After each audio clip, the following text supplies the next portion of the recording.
मित्रों, मैं महाराज कुमार गुप्ता आज के इस म्यूजिक मैराथन क्लास में मित्रों आपको स्वागत करते हैं। यह म्यूजिक का मैराथन क्लास मित्रों 4 नंबर है। यदि मित्रों आप ये स्टेट या बीपीएससी मित्रों क्वालिफाई करना चाहते हैं तो यह क्लास आपके लिए अति महत्वपूर्ण होने वाला है मित्रों, क्योंकि इस क्लास में जो पिछले वर्ष का जो प्रीवियस ईयर क्वेश्चन है मित्रों, उस सभी के सभी प्रश्नों को मित्रों हम 50 प्रश्नों को संग्रह कर करके कवरेज कर रहे हैं। अतः आप क्लास को अंतिम समय तक जरूर ज्वाइन करें और सभी प्रश्न के मित्रों आंसर कमेंट्स बॉक्स में आप जरूर दिया कीजिए। इस प्रकार आज का प्रथम प्रश्न मित्रों कि निम्नलिखित में से 22 श्रुतियों यहाँ पर होगा, निम्नलिखित में से 22 श्रुतियों में से एक है। ठीक है, मधुवंती, बिहाग्नि, सी में है रौद्रिका और डी में है दयावती। बताइए मित्रों क्या आंसर होगा कि निम्नलिखित में से 22 जो श्रुति होता है, 22 श्रुतियों में से एक इसमें कोई श्रुति का नाम है, आपको बताना है मित्रों कि इसमें से कौन श्रुति है। तो मित्रों जिस प्रश्न का आंसर आपको आ रहा है उस प्रश्न का आंसर आप कमेंट्स में जरूर दिया कीजिए। तो इसका आंसर हो जाएगा मित्रों दयावती। ठीक है, दयावती। अगला प्रश्न मित्रों कि निम्नलिखित में से श्रुति नाम को इंगित कीजिए। मतलब आपको वही प्रश्न दोबारा रिपीट है, परंतु ऑप्शन सिर्फ मित्रों चेंज कर दिया गया है कि जो 22 श्रुति होता है, 22 श्रुतियों में से इनमें से कौन है जो श्रुति है। तो मित्रों रजनी भी श्रुति है, आपको मंदा भी श्रुति है, क्रोधा भी श्रुति है, अर्थात ये सभी सही है। मतलब रजनी, मंदा और क्रोधा तीनों का तीनों मित्रों क्या है, 22 श्रुतियों में से तीनों श्रुति का ही नाम है। इस प्रकार इसका ऑप्शन क्या हो गया, डी नंबर। अगला प्रश्न है दोस्तों, भारतीय काल में 3 स्वरों को गान को क्या कहते थे। भारतीय काल में 3 स्वरों के गान को क्या कहते थे। ए में आपका मित्रों सामिक है, बी में आपका साम है, सी में आपका स्व है और डी में आपका मित्रों राग है। फटाफट मित्रों कमेंट्स में आंसर दिया कीजिए ताकि आपको 100% याद हो जाए। तो इस प्रश्न का मित्रों आंसर आपको हो जाएगा सामिक, मतलब ए पर आंसर क्या है, सही है। इस प्रकार मित्रों अगला प्रश्न पर हम लोग क्लियर करेंगे कि साम गायकों द्वारा सर्वप्रथम कौन से स्वरों की खोज की गई। साम गायकों द्वारा सर्वप्रथम कौन से स्वरों की खोज की गई।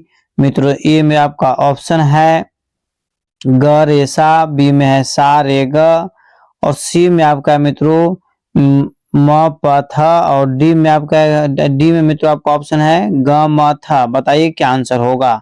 फटाफट मित्रों कमेंट्स में आंसर आप दिया कीजिए ताकि 100% आपको याद हो जाए। तो मित्रों प्रश्न है कि साम गायकों द्वारा सर्वप्रथम कौन से स्वर की खोज की गई। तो इसका आंसर हो जाएगा मित्रों ग रे सा, ग रे सा। मतलब ये पहला आंसर मित्रों क्या है, सही है। इस प्रकार अगला प्रश्न पर मित्रों हम लोग क्लियर करेंगे वैदिक कालीन स्वर कृष्ट का आधुनिक नाम क्या है। वैदिक कालीन स्वर कृष्ट का आधुनिक नाम क्या है। ए में आपका मित्रों मध्यम है, बी में आपका गंधार है, सी में पंचम है और डी में षडज है। बताइए मित्रों क्या आंसर होगा। सभी प्रश्न को आंसर मित्रों कमेंट्स में आप जरूर दिया कीजिए। तो मित्रों इस प्रश्नों का आंसर आपको हो जाएगा मित्रों मध्यम। क्या हो जाएगा, मध्यम। मतलब ये पहला आंसर मित्रों क्या है, सही है। इस प्रकार मित्रों अगला प्रश्न की ओर हम लोग चलेंगे। सामगान के कितने भाग होते हैं। बहुत ही बेहद महत्वपूर्ण प्रश्न मित्रों कि सामगान के कितने भाग होते हैं। ठीक है, 7 भाग, 8 भाग, 10 भाग या 12 भाग। बताइए क्या आंसर होगा। सामगान के कितने भाग होते हैं। तो मित्रों सामगान के जो है से टोटल 7 भाग होते हैं। ठीक है मित्रों, इस प्रकार हम लोग अगले प्रश्न की ओर चलेंगे। वैदिक काल में सामगान के मुख्य गायक को क्या कहा जाता था। वैदिक काल में सामगान के मुख्य गायक को क्या कहा जाता था। उद्धता, प्रस्तुता, प्रहित या उद्धत। बताइए मित्रों क्या आंसर होगा। सभी प्रश्न मित्रों आपके एग्जाम्स के लिए अति महत्वपूर्ण है। फटाफट आप कमेंट्स में आंसर दिया कीजिए। प्रतिदिन सुबह 8 बजे क्लास को ज्वाइन जरूर किया कीजिए। ठीक है, तो मित्रों बताते चलें कि वैदिक काल में सामगान के मुख्य गायक को मित्रों जो हम लोग बोलते हैं उसका नाम है उद्धता। क्या कहा जाता था? उद्धता बोला जाता था। अगला प्रश्न मित्रों कि रजयनित रजयनित स्वतः स्वानंतम श्रोतानिमितो ते स्वरा एक पंक्ति किस ग्रंथ से वर्णित है? ठीक है मित्रों, संगीत परिजात, बी में है संगीत रत्नाकर होगा, संगीत रत्नाकर, संगीत रत्नाकर, और सी में आपका मित्रों ए और बी दोनों सही है, और डी में आपका इनमें से कोई नहीं ऑप्शन दिया हुआ। तो बताइए मित्रों क्या आंसर होगा? तो मित्रों इस प्रश्न का आंसर आपको हो जाएगा सी नंबर ऑप्शन क्या है, सही है। मतलब संगीत परिजात और संगीत रत्नाकर दोनों में मित्रों इसका वर्णन मिलता है। इस प्रकार मित्रों अगला प्रश्न पर हम लोग चलेंगे कि स्वर कितने प्रकार के होते हैं। बताइए मित्रों कि स्वर के कितने प्रकार होते हैं। बहुत ही बेहद महत्वपूर्ण प्रश्न मित्रों, और बहुत बार इस प्रश्न का आंसर हम बता भी चुके हैं कि स्वर कितने प्रकार के होते हैं। ए में आपका है 2 प्रकार, बी में है 3 प्रकार, सी में है 4 प्रकार, डी में है 5 प्रकार। बताइए मित्रों क्या आंसर होगा कि स्वर के कितने प्रकार हैं। तो मित्रों जो स्वर के आपको प्रकार हैं 2 प्रकार हैं। अब कौन कौन है मित्रों ये आपको कमेंट्स में बताना है कि स्वर के जो 2 प्रकार हैं तो कौन कौन से हैं। ठीक है, इस प्रकार मित्रों इसका आंसर क्या हो गया? एप्पल। अगला प्रश्न मित्रों कि शुद्ध स्वर के कौन से 2 प्रकार हैं। शुद्ध स्वर के कौन से 2 प्रकार हैं? चल स्वर और अचल स्वर, या ए और बी दोनों सही है, या डी में है विकृति स्वर। बताइए मित्रों क्या आंसर होगा कि शुद्ध स्वर के कौन से 2 प्रकार हैं। तो मित्रों जिस प्रश्न का आंसर आपको आ रहा है उस प्रश्न का आंसर आप कमेंट्स में जरूर दिया कीजिए। इसका आंसर आपको हो जाएगा मित्रों ऑप्शन नंबर सी क्या है, सही है। मतलब शुद्ध स्वर के कौन से 2 प्रकार हैं? तो चल स्वर और अचल स्वर, अर्थात सी नंबर आंसर क्या है, सही है। ए और बी दोनों सही है। इस प्रकार मित्रों अगले प्रश्न की ओर हम लोग चलेंगे कि विकृत स्वर के कौन 2 प्रकार हैं। ठीक है, विकृत स्वर के कौन 2 प्रकार हैं? कोमल स्वर, तीव्र स्वर, या ए और बी दोनों सही है। तो बताइए मित्रों क्या आंसर होगा, या डी में है इनमें से कोई नहीं। बहुत ही मित्रों बेहद महत्वपूर्ण प्रश्न है, और जितने भी मित्रों प्रश्न अभी आपके सामने लाए हैं सभी के सभी प्रश्न एग्जाम में पूछे गए हैं 2023 में। अतः इस स्टेट एग्जाम्स के लिए हमको पैटर्न जानना जरूरी था, इसलिए इस प्रश्न को लाए हैं। तो मित्रों बताइए कि विकृति स्वर के कौन 2 प्रकार हैं। तो मित्रों आपको बताते चले कि विकृति स्वर के 2 प्रकार जो है कोमल स्वर और तीव्र स्वर, अर्थात सी नंबर आंसर क्या है, सही है। अगला प्रश्न मित्रों कि उत्तर भारतीय संगीत में कौन से स्वर अवत कहे जाते हैं। ठीक है, उत्तर भारतीय संगीत में कौन से स्वर अवत कहे जाते हैं? षडज चिवत, षडज पंचम, पद ऋषभ, या षडज मध्यम। बताइए मित्रों क्या आंसर होगा। फटाफट मित्रों इसी तरीका से आप कमेंट्स में आंसर दिया कीजिए ताकि आपको कम समय में अधिक से अधिक प्रश्न याद हो जाए। तो मित्रों इस प्रश्न का आपको आंसर हो जाएगा षडज पंचम, बी नंबर ऑप्शन क्या है, सही है। अगले प्रश्न की ओर मित्रों हम लोग चलेंगे। उत्तर हिंदुस्तानी संगीत पद्धति में कौन से स्वर चल स्वर की श्रेणी में आते हैं? उत्तर हिंदुस्तानी संगीत पद्धति में कौन से स्वर चल स्वर की श्रेणी में आते हैं? ए में आपका मित्रों ऑप्शन है ऋषभ, बी में है गंधार, सी में है धैवत निषाद, और डी में है ये सभी सही है। तो बताइए मित्रों क्या आंसर होगा। फटाफट मित्रों आप कमेंट्स में आंसर दिया कीजिए। बहुत अच्छा मित्रों इस प्रश्न का आंसर आपको ऑप्शन नंबर डी क्या है, सही है। मतलब ऋषभ भी सही है, गंधार भी, धैवत निषाद तथा ये सभी सही है। ठीक है मित्रों अगला प्रश्न आपका है श्रुति व स्वरों के रहने का स्थान कहलाता है। श्रुति व स्वरों के रहने का स्थान कहलाता है ग्राम, मूर्छना, घर, या सप्तक। बताइए मित्रों क्या आंसर होगा। श्रुति व स्वरों के रहने का स्थान को मित्रों क्या कहा जाता है? आप कंफर्म तरीका से आंसर दिया कीजिए। तो मित्रों उसको ग्राम बोला जाता है। क्या बोला जाता है? ग्राम। मतलब एप्पल आंसर क्या है, सही है। अगला प्रश्न मित्रों एक सप्तक में कितने स्वर होते हैं? एक सप्तक में कितने स्वर होते हैं? 12 स्वर, 13 स्वर, 7 स्वर या 5 स्वर? बताइए मित्रों क्या आंसर होगा कि एक सप्तक में कुल कितने स्वर होते हैं? तो मित्रों एक सप्तक में आपको 12 स्वर होते हैं। एप्पल आंसर क्या है? सही है। अगला प्रश्न को मित्रों हम लोग चलेंगे कि विकृति स्वर कितने हैं? बताइए फटाफट मित्रों कमेंट्स में आंसर दिया कीजिए कि विकृति स्वर कितने हैं। जिस प्रश्न का मित्रों आंसर आपको आ रहा है उस प्रश्न का आंसर आप कमेंट्स में जरूर दिया कीजिए। तो मित्रों आपको बताते चले कि जो विकृति स्वर है 5 है। कितने हैं? 5 है। तो मित्रों इसमें से कोई ऑप्शन सही नहीं है, सभी के सभी ऑप्शन क्या है? गलत है। इस प्रकार मित्रों इसी तरीका से एग्जाम में जो पिछले 2023 में जो स्टेट का एग्जाम हुआ था उसमें लगभग 17 क्वेश्चन गलत था मित्रों, उसको हम लोग सुधारे थे। उसके बाद लड़कों लोग कंप्लेन किया था, तो आप लोग को घबराने की जरूरत नहीं है, आप हमारे साथ जुड़े हुए रहें। पुनः यदि बोर्ड क्वेश्चन गलत देगा तो उस पर हम लोग सुधार करेंगे। अगला प्रश्न मित्रों कि सप्तक के प्रथम भाग है सा रे म, ठीक है, को क्या कहते हैं? पूर्वांग, उत्तरांग, उत्तरार्ध या डी में उठान? बताइए मित्रों क्या आंसर होगा। फटाफट मित्रों आप कमेंट्स में आंसर दिया कीजिए ताकि आपको हम तुरंत तत्काल आंसर सही से बता सकें। यदि आप कमेंट्स में आंसर देते हैं मित्रों तो आपको 100% उस क्वेश्चन का आंसर आपको याद हो जाएगा। तो मित्रों सप्तक के प्रथम भाग सा रे म को क्या कहते हैं? तो मित्रों इसका आंसर आपको हो जाएगा पूर्वांग कहते हैं। एप्पल आंसर क्या है? सही है।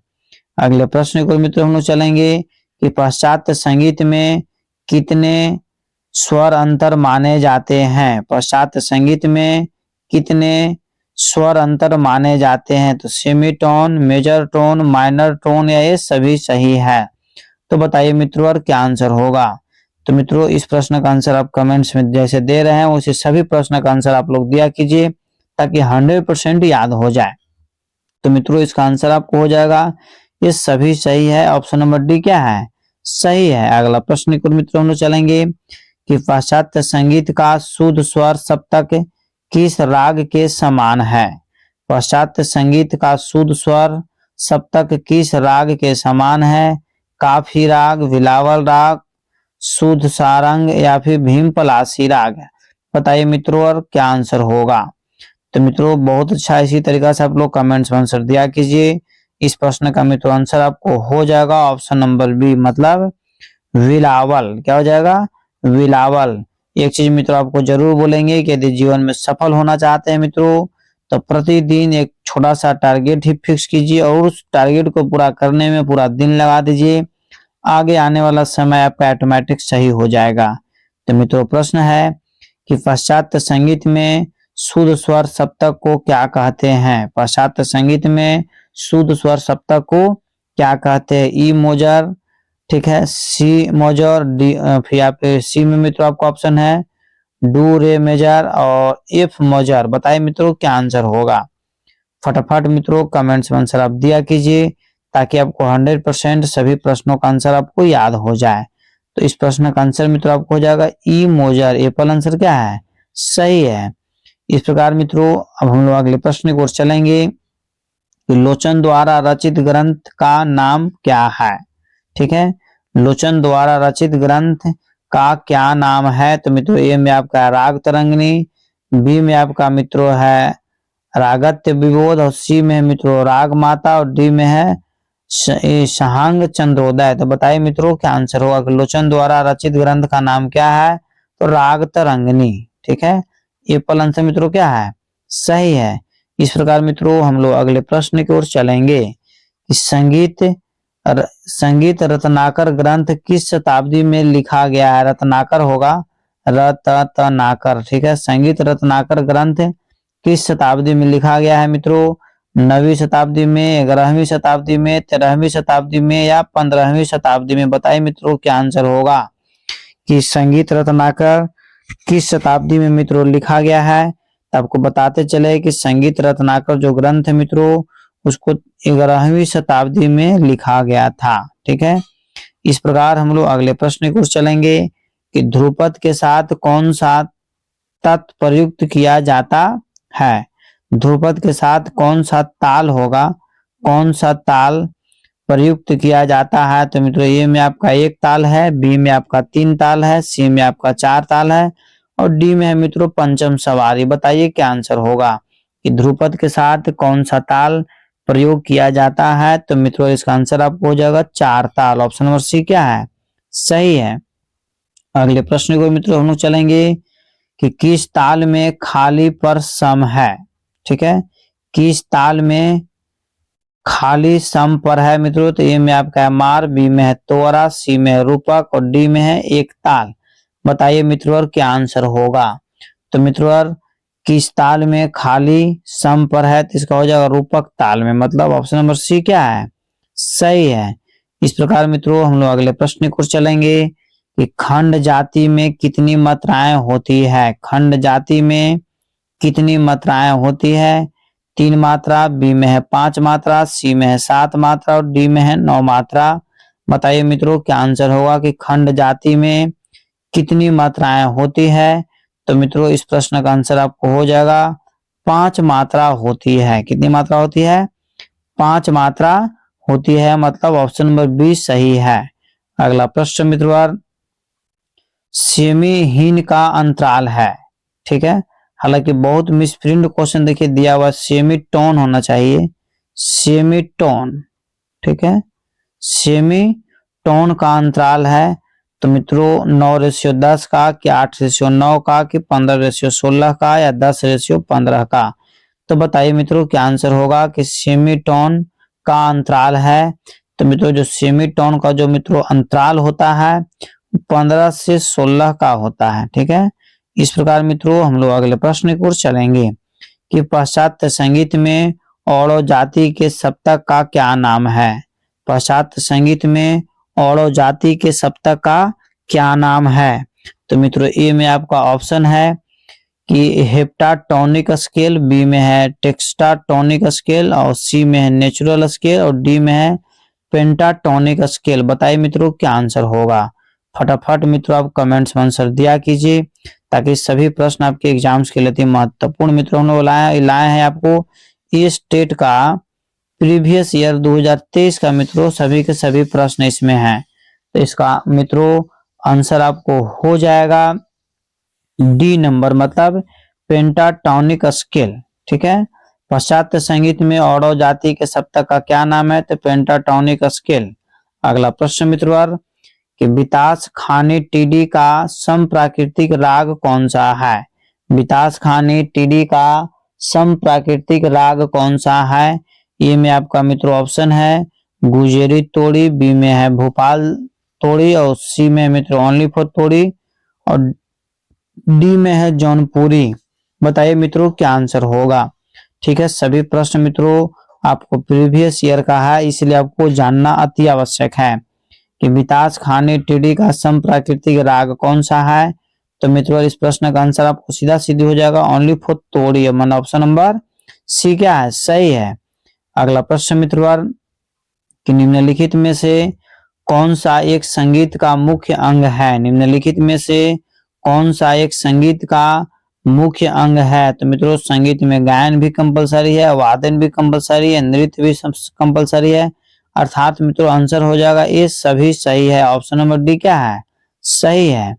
इस प्रकार मित्रों अगला प्रश्न की ओर चलेंगे कि संगीत रत्नाकर के रचयिता कौन है? ठीक है, रचयिता, संगीत रत्नाकर के रचयिता कौन है? तो ए में आपका मित्रों ऑप्शन है पंडित सारंगदेव, बी में है भारत साहब, सी में है भारती और डी में है पसर्वदेव। ठीक है मित्रों, बहुत बार मित्रों आपको पिछले स्टेट में क्वेश्चन और ऑप्शन दोनों गलत था, इसीलिए हम आपके पास लाए हैं ताकि आपको एग्जाम में होपलेस होने की जरूरत नहीं है। तो मित्रों इस प्रश्न का आंसर आपको हो जाएगा पंडित सारंगदेव। संगीत रत्नाकर के लेखक कौन है? तो पंडित सारंगदेव।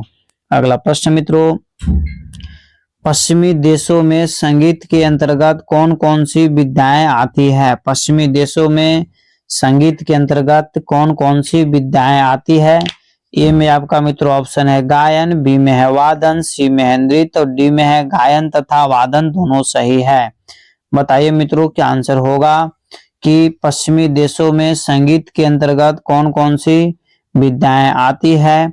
तो मित्रों इसका आंसर आपको हो जाएगा गायन। क्या हो जाएगा? गायन। बी में है वादन और सी में है नृत्य और डी में है मित्रों आपको गायन तथा वादन। तो मित्रों इसका आंसर अब क्या हो जाएगा? D number.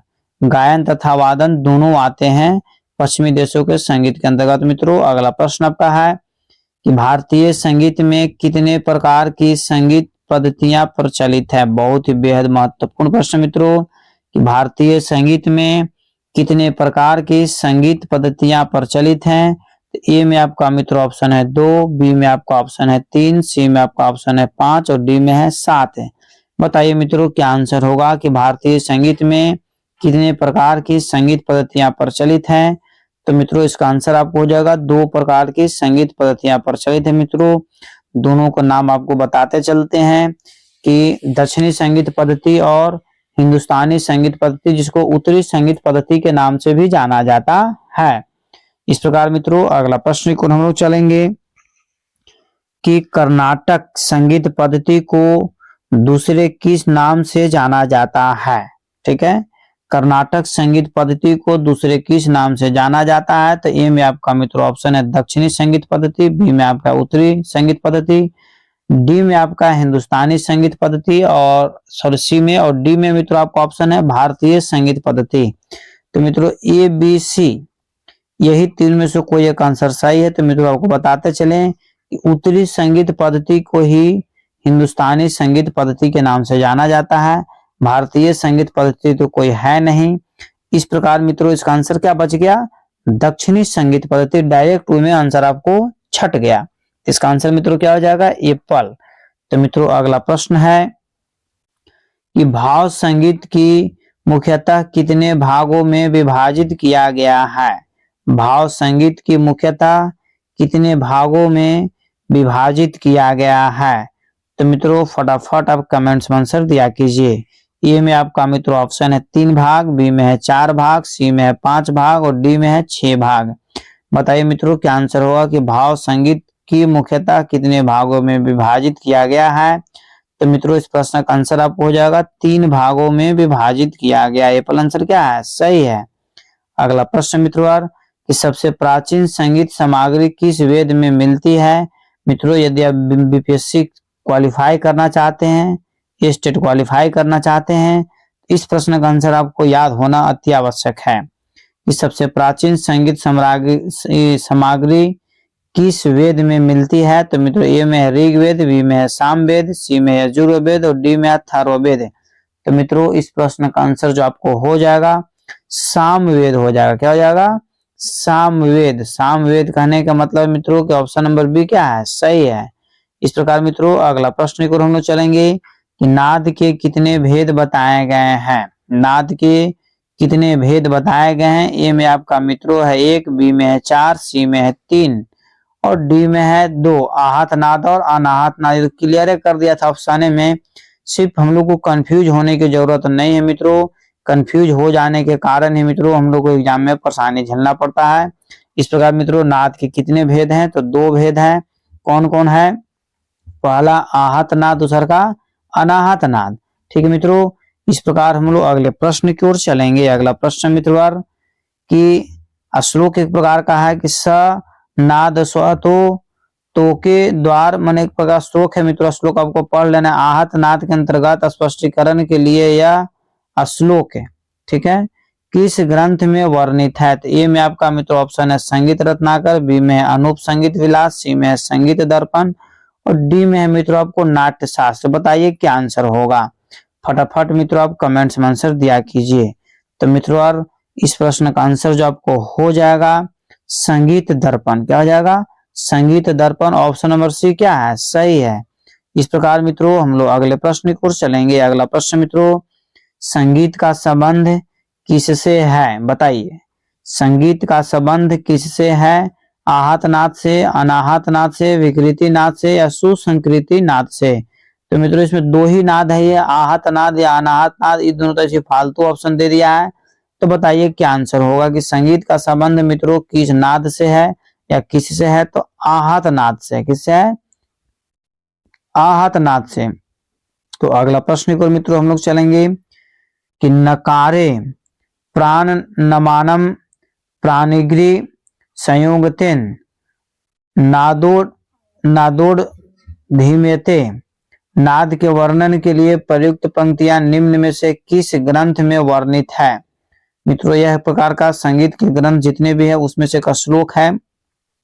तो श्लोक कहाँ से लिया गया है मित्रों? नाट्य शास्त्र कहा है कि संगीत परिजात कहा है कि संगीत रत्नाकर कहा है कि संगीत अनूप विलास कहा है। बताइए मित्रों क्या आंसर होगा। तो मित्रों इस प्रश्न का जो आपको आंसर हो जाएगा ऑप्शन नंबर सी, संगीत रत्नाकर। क्या हो जाएगा? संगीत रत्नाकर। अगला प्रश्न मित्रों कि नाव नहीं सॉरी होगा, नाद होगा। नाद का रूप भेद निम्न में से कौन सा है? नाद का रूप भेद निम्न में से कौन सा है? तो मित्रों ए में आपका ऑप्शन है उच्च नीचता भेद, बी में है नाद की जाति, सी में है नाद का टिकाऊपन और डी में मित्रों नाद का छोटा बड़ापन। तो मित्रों इसका जो ऑप्शन हो जाएगा डी नंबर ही, नाद का छोटा बड़ापन ही नाद का एक रूप है। ठीक है। अगला प्रश्न मित्रों कि भिन्न वस्तुओं द्वारा उत्पन्न नादों का भिन्नत्व नाद की ... कहलाता है। मतलब इसमें क्या भराएगा? ठीक है। भिन्न वस्तुओं द्वारा उत्पन्न नादों को विभिन्नत्व नाद की ... कहलाता है। जातियां, मूल शब्द, आंदोलन या मूल स्वर। बताइए मित्रों क्या आंसर होगा। सभी प्रश्न मित्रों आपके एग्जाम्स के लिए महत्वपूर्ण है, इसीलिए हम प्रीवियस ईयर का क्वेश्चन मित्रों लेकर के आए हैं। इसका आंसर हो जाएगा मित्रों जातियां। क्या हो जाएगा? जातियों। ठीक है। मतलब ऑप्शन नंबर ये क्या है? सही है। अगला प्रश्न मित्रों कि किसी निश्चित समय में आंदोलन संख्या अधिक होने पर नाद होता है। ठीक है, नाद होता है। किसी निश्चित समय में आंदोलन संख्या अधिक होने पर नाद होता है। ऊंचा, नीचा, मध्यम या तेज। बताइए मित्रों क्या आंसर होगा। फटाफट मित्रों सभी प्रश्न का आंसर आप कमेंट्स में दिया कीजिए। तो मित्रों इस प्रश्न का जो आपको आंसर हो जाएगा ए पर ऊंचा हो जाता है। क्या हो जाता है? स्वर उसका ऊंचा हो जाता है। ठीक, किसी निश्चित समय में आंदोलन संख्या अधिक होने पर नाद क्या हो जाता है? ऊंचा हो जाता है। मित्रों इस प्रकार अगला प्रश्न है कि नाद का ऊंचा नीचापन की संख्या पर निर्भर करता है। मतलब नाद का ऊंचा नीचापन की संख्या किस पर निर्भर करता है? ए में आपका मित्रों ऑप्शन है स्वर पर, बी में है आंदोलन पर, सी में है सेकेंड पर और डी में इनमें से कोई नहीं। बताइए मित्रों क्या आंसर होगा कि नाद का ऊंचा नीचापन की संख्या पर निर्भर करता है। तो मित्रों इस प्रश्न का जो आंसर है स्वरों के आंदोलन पर होता है। मतलब बॉल हो जाएगा। ऑप्शन क्या हो जाएगा? बॉल। इसका आंसर मित्रों क्या है? सही है। अगला प्रश्न मित्रों कि प्रत्येक नाद के साथ कुछ ... नाद भी उत्पन्न होता है, उसे क्या बोला जाता है? मतलब प्रत्येक नाद के साथ मित्रों कुछ नाद अलग से उत्पन्न हो जाता है, उसको क्या बोलते हैं? नीचे बोलते हैं कि सुरीते बोलते हैं कि सहायक या मध्यम। मित्रों इस प्रश्न का आंसर आपको क्वेश्चन के पढ़ने से ही मित्रों पता चल जा रहा है कि प्रत्येक नाद के साथ कुछ नाद उत्पन्न होता है, उसको मित्रों हम लोग क्या बोलेंगे? तो सहायक बोलेंगे। क्या बोलेंगे? सहायक बोलते हैं। इस प्रकार मित्रों अगला प्रश्न है जो आपके एग्जाम्स के लिए बेहद महत्वपूर्ण है। मित्रों एग्जाम के मद्देनजर रखते हुए मित्रों पीडीएफ फाइल तैयार किया जा रहा है। आप इस नंबर पर जैसे आप हमें मैसेज या फोन कीजिए, आपको तत्काल मित्रों पीडीएफ प्रोवाइड करवा दिया जाएगा। ठीक है। तो मित्रों प्रश्न है कि नाद के आंदोलन तथा नाद के आंदोलन ... तथा ... होते हैं। मित्रों ए में आपका ऑप्शन है मधुर नीचे, बी में आपका ऑप्शन है नियमित सुरीले, सी में आपका मित्रों है स्पष्ट सुरीले और डी में आपका ऑप्शन है स्थिर नियमित। तो बताइए मित्रों क्या आंसर होगा। तो मित्रों इस प्रश्न का आंसर आपको हो जाएगा ऑप्शन नंबर डी स्थिर नियमित। अगला प्रश्न मित्रों कि नित्यम गीतो उपयोगितम ... सूर्याप्त संगीत श्रुति लक्षणाम। ठीक है, श्रुति के निर्धारण के लिए प्रस्तुत पंक्तियों ग्रंथ से उद्धत है। मतलब ये जो संस्कृत का जो मित्रों ग्रंथ है, श्लोक है, किस ग्रंथ से लिया गया है? संगीत रत्नाकर से, नारदीप दीक्षा शिक्षा से, या मित्रों सी में आपका ऑप्शन है अभिनव राग मंजरी से और डी में आपका ऑप्शन है संगीत परिजात से। बताइए मित्रों क्या आंसर होगा। फटाफट मित्रों सभी प्रश्न का आंसर आपको देना अति आवश्यक है। तो मित्रों इस प्रश्न का जो आपको आंसर हो जाएगा ऑप्शन नंबर सी, अभिनव राग मंजरी। अभिनव राग मंजरी। अगला प्रश्न मित्रों, राग इमिर किस ठाट के अंतर्गत आता है? बहुत ही मित्रों अल्टरनेट प्रश्न एग्जाम में दे दिया था कि राग इमिर किस ठाट के अंतर्गत आता है? बिलावल ठाट, कल्याण ठाट, स्वभाव ठाट या काफी ठाट? बताइए मित्रों क्या आंसर होगा। फटाफट मित्रों कमेंट्स में आंसर आपको देना अति आवश्यक है कि राग इमिर किस ठाट के अंतर्गत आता है। तो मित्रों आपको बताते चलें कि आपको कल्याण ठाट के अंतर्गत आता है। किस ठाट के अंतर्गत? कल्याण ठाट के अंतर्गत। ऑप्शन नंबर बी क्या है? सही है।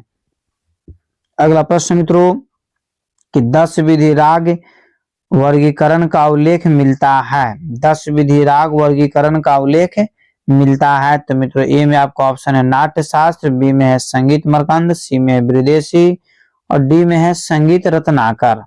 बताइए मित्रों और क्या आंसर होगा कि 10 विधि राग का वर्गीकरण किसमें मिलता है। मित्रों बहुत बार हम क्लास लेते समय इस प्रश्न का आंसर मित्रों आपको बताए हैं। तो मित्रों इस प्रश्न का आंसर आपको कमेंट्स में जरूर देना है और यह इस आज की क्लास के मित्रों अंतिम प्रश्न भी है। तो 10 विधि राग वर्गीकरण का जो उल्लेख मिलता है मित्रों बृहदेशी में मिलता है। किसे मिलता है? बृहदेशी में मिलता है। ऑप्शन नंबर सी क्या है? सही है। इस प्रकार मित्रों आज का क्लास यहीं पर समाप्त किया गया।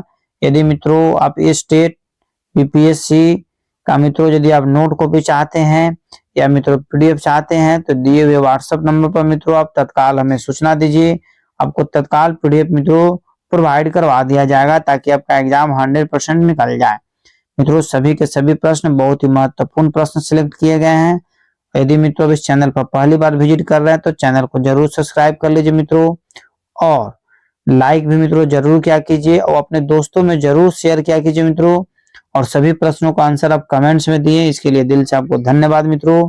सभी लोग स्वस्थ रहिए, मस्त रहिए और एग्जाम सभी लोग क्वालिफाई कर जाइए। तब तक के लिए एक बार प्रेम से बोलिए भारत माता की जय।